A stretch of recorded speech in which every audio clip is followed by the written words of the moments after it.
सवर्णों को लग रहा था कि ये उनकी सरकार है, बहुत बड़े धोखे में थे। तो सरकार ने कहा लो भाई, एक यूजीसी इक्विटी एक्ट ले आते हैं, ज़्यादा उछलो मत, तुम सिर्फ हमारे वोट बैंक हो और कुछ नहीं।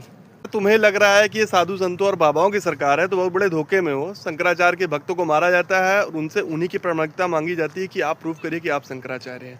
हाँ, अगर आप सतुआ बाबा या फिर कोई गवर्नमेंट के बाबा हो तो आपको जेट प्लेन से भी आने को मौका मिल जाएगा। अगर किसी को ये लगता है कि जवानों की सरकार है, सरहद पे खड़े जवान, तब तो बुलेट प्रूफ जैकेट सबको मिल जानी चाहिए थी जवानों को।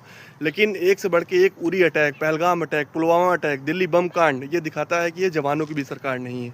अगर तुम्हें लगता है कि स्टूडेंट्स विद्यार्थियों की सरकार है, तो NEET paper leak, UP PCS paper leak, UP RO paper leak, दर्जनों ऐसे पेपर लीक हुए, एमपी पटवारी पेपर लीक, यूपीएससी में सीटों का घट जाना, ये दिखाता है कि स्टूडेंट्स की भी सरकार नहीं है। सबसे ज़्यादा धोखे में तो महिलाएं हैं। महिलाओं को लगता है कि ये उनकी सरकार है, तो चुनाव के टाइम में आपको 10,000 रुपये तो मिल जाएगा, लेकिन आपकी सेफ्टी के लिए कोई बिल नहीं। आए दिन एक से बढ़ के एक बीभत्स रेप केस हो रहे हैं। एवरेज डेली का 86 रेप केसेस हैं इंडिया में, ये स्थिति है। तो ये महिलाओं की भी सरकार नहीं है। अगर किसी को लगता है कि ये किसानों की सरकार है, तो किसानों के साथ तो जो ऐसा ट्रीटमेंट मिला जैसे आतंकवादी हों वो, उनको सोचिए दिल्ली में घुसने तक नहीं दिया जब नया एग्रीकल्चर फॉर्म का उन्होंने विरोध किया। तो सोचिए कि ये सिर्फ जुमलों की सरकार है, एक से बढ़ के एक जुमले हैं। जुमला नंबर 1 की डिमोनेटाइजेशन के फायदे गिनाए गए, काला धन वापस आएगा, सबको 10-10 लाख रुपए यूं ही मिल जाएगा। खैर कोनो को कुछ नहीं मिला है।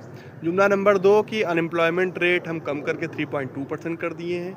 गवर्नमेंट का डाटा है, लेकिन सबको मालूम है रियलिटी क्या है। जुमला नंबर 3 कि हम ऐसा वुमेन सेफ्टी बिल लाएंगे जिससे अपराधी कांपेंगे, थर थर कांपेंगे कोई भी विभत्स काम करने में। खैर अपराधी तो इनके जमानत पे बाहर आते रहते हैं जेल से। जुमला नंबर 4 कि हम डिफेंस बजट को इतना मजबूत बनाएंगे कि हमारे सैनिक जो सरहद पे खड़े हैं उनको सबको बुलेट प्रूफ जैकेट और एक से एक बढ़ के एक संसाधन मिलेंगे। लेकिन रियलिटी हम सबको मालूम है दोस्तों, कहीं ना कहीं हर फील्ड में हमारे साथ अन्याय हो रहा है।